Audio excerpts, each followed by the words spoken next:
Morning you all. आज हम लोग 38 हो गया था, 37, 38 कल हो गया था और हम लोग आज 39 छोड़ के 39 को लास्ट में बताएंगे। 39 को लास्ट में बताया जाएगा। हम लोग 41 से आज शुरू करते हैं और देखिएगा लिखा क्या है। नहीं, 40 से शुरू करते हैं। 40 के ऊपर देखिएगा क्या लिखा है। अभी तक हम लोगों ने पढ़ लिया कॉन्ट्रैक्ट क्या होता है, कैसे होता है। कॉन्ट्रैक्ट का फॉर्मेशन सब समझ में आ गया। अब प्रॉमिस, प्रॉमिसर ये भी हमने देखा था, प्रॉमिसर, प्रॉमिसी और कंसिडरेशन वगैरह देखिए। अब इसमें देखना है जो दिया गया है कि जो प्रॉमिस है उसको परफॉर्म कौन करेगा, उसको परफॉर्म करने की जिम्मेदारी किसकी होती है। ठीक है, तो ये आप देखेंगे कि 41 से 45 तक मामला है।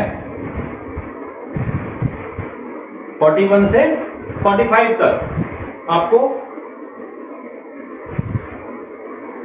देखना चाहिए। देखिए 40 में लिखा है ना, 40 के ऊपर देखिए, by whom contract must be perform, by whom promise is to be perform या मस्ट बी परफॉर्म, बातें की हुई। तो 40 को पढ़ें, थोड़ा तेज पढ़ाई होगी आज, कोशिश करूंगा, हो नहीं पाता है। 40 में क्या लिखा है?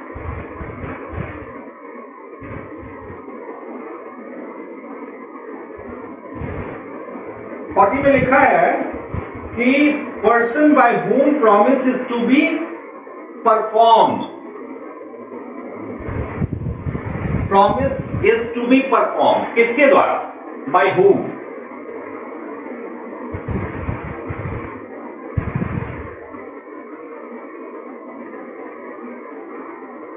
प्रॉमिस टू बी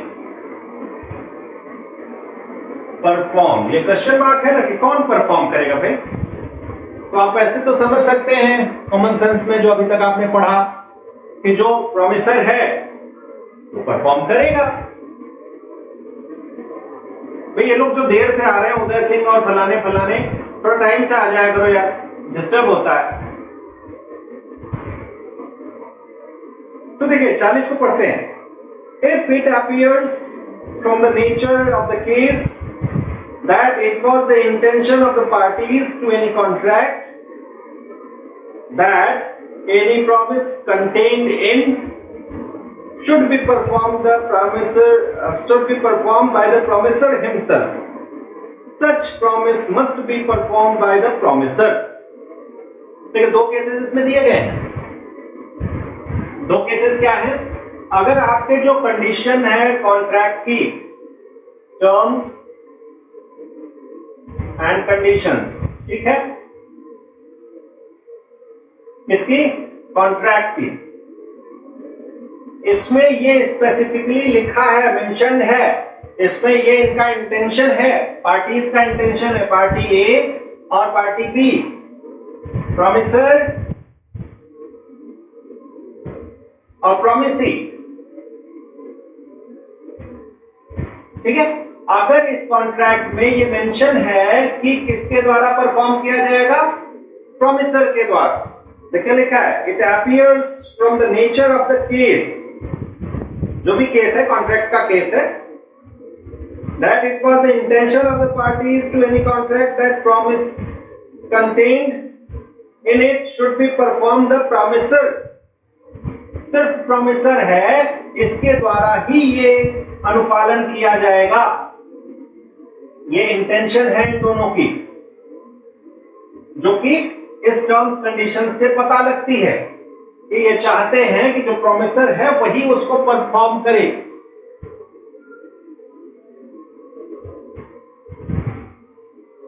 ये अमित चतुर्वेदी, रीमा सिंह और प्रणव सिंह जी, आप लोग कृपया समय से आया करें, बड़ी कृपा होगी।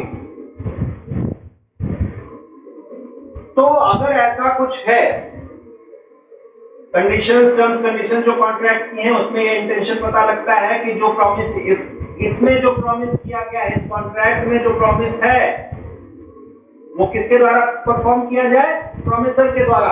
तो वो सिर्फ और सिर्फ प्रोमिसर के द्वारा परफॉर्म किया जाएगा। ठीक। दूसरी स्थिति क्या कहती है? In other cases the promisor और his representatives may employ a competent person to perform it. देखिए दूसरी बात, ये पहली स्थिति थी कि प्रोमिसर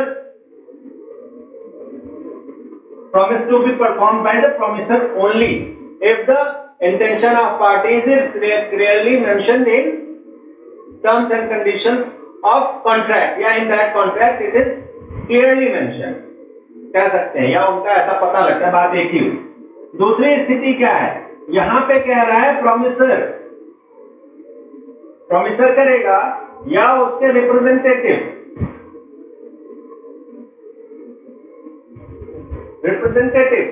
या ये दोनों एक थर्ड पर्सन को भी एम्प्लॉय कर सकते हैं। कोई काम ही करना है, कोई चीज करना ही है, डिलीवरी करनी है, कुछ पहुंचाना है, कुछ देना है, तो ये थर्ड को भी एम्प्लॉय कर सकते हैं। इसका क्या मतलब निकलता है? प्रोमिसर के अलावा इसके रिप्रेजेंटेटिव्स भी परफॉर्म कर सकते हैं। ठीक है। तो ये 40 की दो कंडीशंस हैं कि किसके द्वारा परफॉर्म किया जाएगा। अब इसका आप इलस्ट्रेशन देखिए। A promises to pay B a sum of money। ठीक है। A promises to pay B a sum of money। A कहता है B को कुछ पैसा देगा। उसके बाद क्या होता है? A may perform the promise either by personally paying the money to B or by causing it to be paid to B by another। जो अभी बात कही गई कि तीसरे को एम्प्लॉय कर सकता है, तो पैसा ही तो देना है।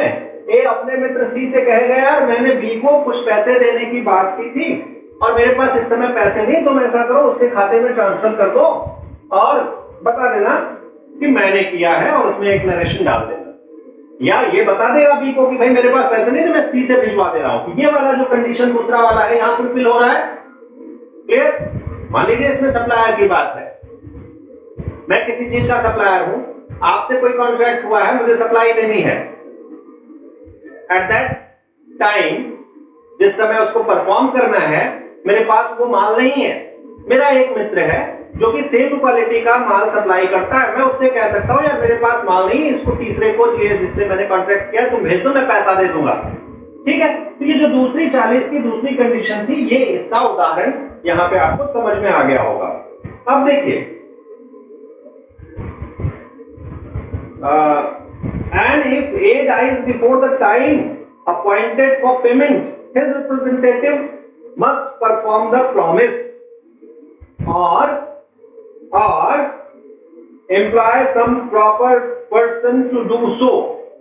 यही बात है। अगर यहां पे इसको पैसा देना था इस दिन थर्ड पार्ट, ये मान लीजिए इसको पैसा देना था जिस डेट पे, ये मर गया, अब क्या होगा?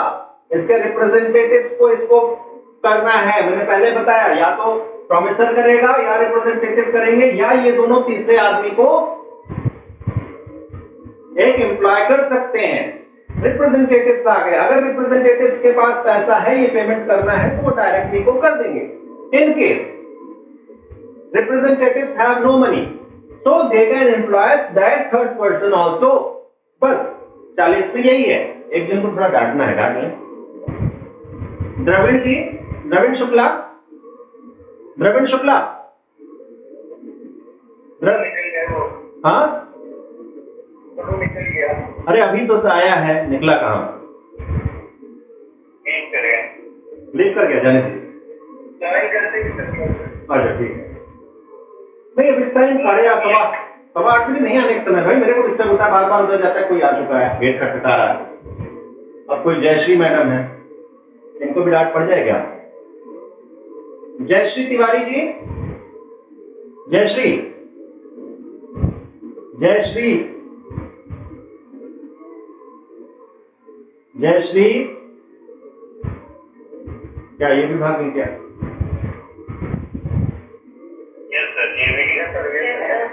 चलो भाग रहे हैं यार, मेरे को डिस्टर्ब करने आ रहे हैं। वो मिस कॉल देके आगे खटखटा के भागने वाला सिस्टम हो गया। यहाँ समझ में आ गया? 40 कुछ नहीं है, क्लियर? 37 और 40 दोनों एक ही जैसा लग रहा है। अभी हम उस पर बात करते हैं, ठीक है? 37 क्या है, 40 क्या है, उस पर बाद में बात कर लेंगे। अभी ये 40 समझ में आ गया कि नहीं? ठीक, यस सर।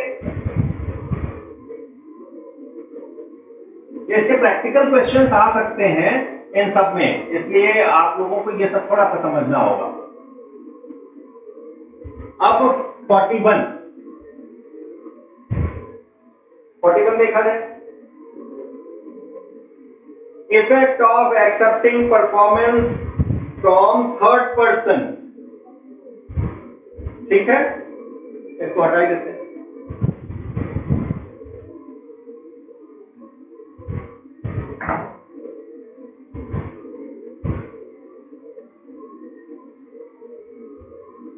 परफॉर्मेंस बाय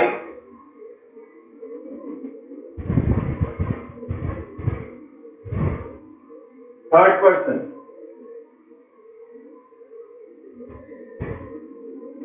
क्या लिखा है? When a promisee accepts performance of the promise from a third person, he cannot afterwards enforce it against the promiser. ठीक है, कोई बात नहीं। हम हैं, हमारा मित्र है, हम दोनों लोग एक दूसरे को जान रहे हैं, हमने एक कॉन्ट्रैक्ट किया है सी से, ठीक है? एक जो पेमेंट की डेट है, उस पेमेंट की डेट पे मैं सी को जो पेमेंट करना था नहीं कर पाता हूं। मेरे मित्र को पता है, वो कहता है, बशर्ते ऐसे मित्र मिलते नहीं हैं, किताबों में मिलते होंगे। बी कहता है सी से कि सी ऐसा है, जो मेरे फ्रेंड ए ने पैसा तुमसे लिया है, इस समय नहीं दे पा रहा है, तो मैं दे देता हूं अगर तुम कहो तो, ठीक है? सी कहता है मुझे कहीं से पैसा मिले, मुझे पैसे से मतलब है। बी इसको पेमेंट कर देता है, बी पे करता है सी को। अब क्या ये हो सकता है क्या कि फिर 2 दिन बाद ये कहे ऐसे जो पैसा लिए थे वापस करो? ऐसा हो सकता है क्या? नहीं हो सकता। ये बता तो देगा कि हमें दिया है, और नहीं भी बताता है, अगर इसको पता है कि हमारे मित्र ने हमारे ऊपर इतना अनुग्रह किया है, तो ये सी को फिर पैसा नहीं दे सकता, सी मांग भी नहीं सकता है। 41 का बस इतना ही है। अगर सी ने, ध्यान देने वाली चीज है, अगर सी ने बी से ये परफॉर्मेंस एक्सेप्ट कर ली है तो, ठीक है? एक्सेप्ट नहीं करेगा तो भैया थोड़े उसके खाते में ट्रांसफर कर देगा, ठीक है? थर्ड पर्सन का मामला हो गया, और कुछ भी नहीं है, परेशान मत होइएगा। इसमें कुछ अभी किताब में पढ़ेंगे, कुछ ऐसा पता लगेगा कि ये को भले ही पता नहीं है, कुछ ऐसा भी एक है कहीं किसी बुक में, देख लीजिएगा, तो उसको परफॉर्म नहीं करा सकता। 41 हो गया। हमने कहा था ना बहुत तेज गाड़ी चलेगी, कौन सी दुरंतों के रफ्तार से। हाँ, 42 में थोड़ा समझने का मामला आ गया। देखिए, by whom promise is to be perform, उसी में चल रहे हैं हम लोग। 40 to 45। 41 में कौन आया? वो प्रॉमिसर कर सकता है, उसका रिप्रेजेंटेटिव कर सकता है, या वो दोनों किसी थर्ड पर्सन को एम्प्लॉय कर सकते हैं, बशर्ते अगर ये कहा गया है, इंटेंशन जो है वो आपके कॉन्ट्रैक्ट के टर्म्स कंडीशन से पता लगता है कि नहीं, it should be perform only by promisor, then only promisor will perform it या शैल परफॉर्म इट, ठीक है? दूसरे वाले में अगर एक्सेप्ट कर लेता है थर्ड पर्सन से अपनी प्रॉमिस जो की गई है, उसका परफॉर्मेंस एक्सेप्ट थर्ड पर्सन से प्रॉमिस ही कर लेता है, ठीक है, कोई बात नहीं, चलेगा। यार पता नहीं क्या दिक्कत है, ये पोर्टल पे बंद हो जाता है, बंद हो जाता है।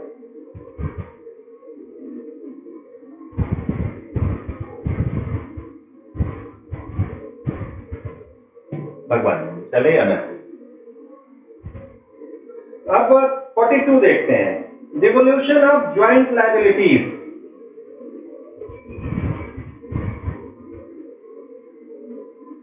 Devolution of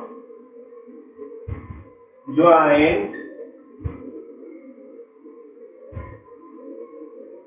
liabilities. यानी अगर ये संयुक्त दायित्व हैं, संयुक्त दायित्व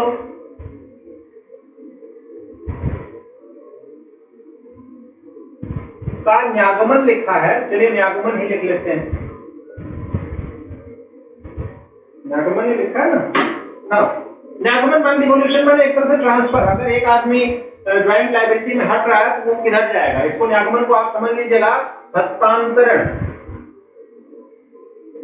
या इसको कैसे निगमित किया जाएगा, कैसे इसको एडजस्ट किया जाएगा, इसको 42 में बताया गया। तो 42 और 45 है थोड़ा थोड़ा एक तरह है क्या? हाँ देख लें, अभी देखते हैं। डिवोल्यूशन में लिखा है when two or more persons have made a joint promise, ठीक है, then unless a contrary intention appears by the contract, all such persons during their joint lives and after the death of any of them, his representatives jointly with the survivor are survivors, and after the death of the last survivor, the representative of all jointly must fulfill the promise. बात समझ में आई क्या? कुछ बात समझ में आई क्या? किसी को आई हो तो बताओ। Yes sir. आ गई? Yes sir. तो आप में से कोई एक बताएगा ये, या तो सुकृति बंसल बताएंगे या श्वेता सिंह बताएंगे। सर जब दो पर्सन ज्वाइंटली प्रॉमिस करते हैं और वो प्रॉमिस जो है कॉन्ट्रैक्ट के विरुद्ध ना हो, कॉन्ट्रैक्ट के विरुद्ध ना हो इसका क्या मतलब हुआ? कॉन्ट्रैक्ट के विरुद्ध क्या हो ना हो इसका क्या मतलब हुआ? जो लॉ के अपोजिट ना हो। नहीं, ये बात नहीं है बेटा, ये बात नहीं है। सर जब तक कॉन्ट्रैक्ट में उसे खत्म करने की बात ना करी गई हो। किस चीज को बात खत्म करने की न कही गई हो? कॉन्ट्रैक्ट किस चीज को खत्म कर? उस कॉन्ट्रैक्ट नहीं, जो जॉइंट लायबिलिटी है उस कॉन्ट्रैक्ट को नहीं, थोड़ा सा और, मतलब आप थोड़ा सा नजदीक पहुंच गई हैं सुकृति, लेकिन एग्जैक्टली आप समझिए। ए बी सी तीन लोग प्रॉमिसर हैं, ठीक है, इन्होंने प्रॉमिस किया है डी से कि हम कोई काम करेंगे या नहीं करेंगे। प्रॉमिस में तो यही होता है, हम करेंगे या नहीं करेंगे। अब जब तक कि उस संविदा में ये न लिखा हो कि तुम में से कोई एक करेगा परफॉर्म, ए बी सी, या दो करेंगे परफॉर्म, एक को छूट दे रखे हैं, तब तक ये कॉन्ट्रेरीनेस है। अगर संविदा में इस चीज की निर्मुक्ति, इस चीज का क्या बोलेंगे उसको, एक उनको मुक्त नहीं किया गया है कि तुम में से कोई एक करेगा, संविदा में ऐसा स्पष्ट रूप से उल्लिखित नहीं है, तब तक ये है कॉन्ट्रेरीनेस। तब तक ये तीनों इस प्रॉमिस को परफॉर्म करने के लिए बाध्य हैं, ये तीनों करेंगे, ठीक है। देखिए क्या लिखा है, when two or more persons made a joint promise, एक ज्वाइंट प्रॉमिस बनाया इन्होंने, एक ऑब्जेक्ट के लिए एक कंसिडरेशन इनको मिल रहा है, ये ज्वाइंटली उसको कह रहे हैं हम करेंगे। Then unless a contrary intention, एक अगर विरोधाभासी कोई उसमें आशय नहीं है उस कॉन्ट्रैक्ट में, किस चीज का आशय? All such persons during their joint life, जब तक ये जिंदा हैं तब तक ये इसके लिए परफॉर्म करने के लिए बाध्य होंगे। अगर कोई इस आशय का विरोधाभास, वह विरोधाभासी कोई कथन नहीं है कि तुम तीनों नहीं करोगे, एक करोगे, ये कॉन्ट्रेरीनेस है कॉन्ट्रैक्ट में, ध्यान दीजिएगा। All such persons during their joint lives and after the death of any of them, जब तक ये तीनों जिंदा हैं, जीवित हैं, ये लिविंग हैं, तब तक ये तीनों करेंगे। अगर इसमें से एक मर गया तो इसकी भी लायबिलिटी इन दोनों पे, देखिए न्यागमन हस्तांतरण की बात हुई है, तो हस्तांतरण न्यागमन कैसे हो गया? मान लीजिए ये मर गया तो 3000 रुपए इससे देने थे, तो एक एक एक यहां बटेगा, अभी आगे हम लोग पढ़ेंगे, एक एक एक यहां बटेगा आपस में। अगर ये मर गया तो क्या इसका 1000 डूब जाएगा क्या? नहीं नहीं नहीं नहीं नहीं, नहीं डूबेगा। इसमें से 500 इधर दे दो, 500 इधर दे दो, अभी अभी सब आगे मिलेगा सेक्शन में, 500 इधर दे दो, ये दे दो, ज्वाइंट रूप से ये करेंगे। अगर ये मर जाता है तो इसका रिप्रेजेंटेटिव यहां आएगा, रिप्रेजेंटेटिव आएगा। अगर ये भी मर जाता है तो इसका रिप्रेजेंटेटिव यहां आएगा, और इन दो इसके साथ मिलके इस चीज को परफॉर्म करेगा। इसकी ड्यूटी इसका रिप्रेजेंटेटिव, इसकी ड्यूटी इसका रिप्रेजेंटेटिव, जो सर्वाइविंग प्रोमिसर है उसके साथ मिलके करेगा। अगर ये भी मर जाता है तो इसका रिप्रेजेंटेटिव, ये तीनों रिप्रेजेंटेटिव R1, R2, R3, ये तीनों मिलके इसको परफॉर्म करेंगे। ये इस सेक्शन का कौन है? म्यूट करो अपने को, कौन है? कौन है? म्यूट करो। कौन बोल रहा है यार?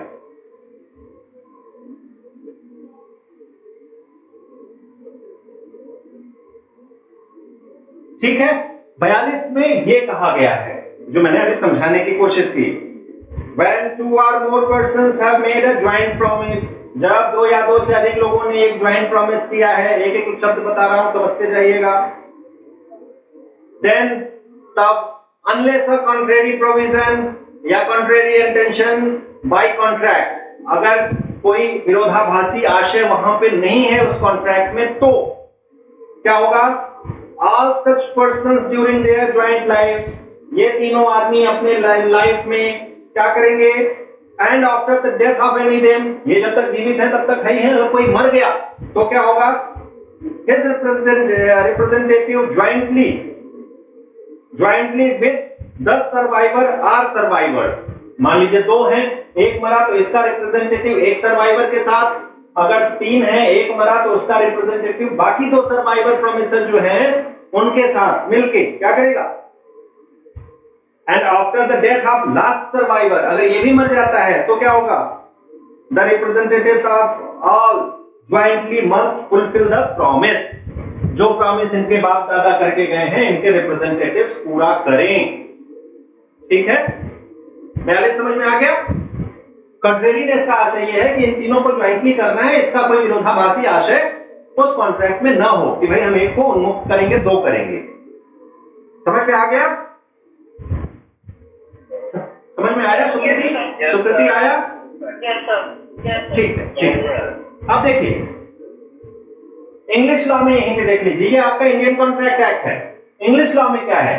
इंग्लिश लॉ में ये जो R1 इसके मरने के बाद ही आ जाता है, पहले S1 के मरने के बाद ये S1 मान लो, S1, S2 सर्वाइवर्स, S1 के मरने के बाद इसका R1 आएगा इंडियन कॉन्ट्रैक्ट एक्ट में, बिल्कुल आएगा। S2 के बाद R2 आएगा। बट इंग्लिश लॉ में ऐसा नहीं है, जब सब S1, S2, S3 मर जाएं तब इनके सर्वाइवर्स पे लायबिलिटी आती है। ठीक है, चलिए एक लाइन में इसको क्लियर रखिएगा। तो एस हाँ बोलो। इंग्लिश लॉ फिर बता दीजिए। इंग्लिश लॉ इसमें हुआ ना कि जो प्रोमिसर है जैसे जैसे मरते जाएंगे उनके, इंडियन लॉ में जैसे जैसे प्रोमिसर मरते जाएंगे उनके सक्सेसर्स या उनके जो रिप्रेजेंटेटिव्स हैं उसमें आते जाएंगे। लेकिन इंग्लिश लॉ में जब सब प्रोमिसर खत्म हो जाएंगे तब उनके रिप्रेजेंटेटिव्स पे लायबिलिटी फिक्स होती है, अदरवाइज वो उसमें एंट्री नहीं लेते हैं। ठीक है,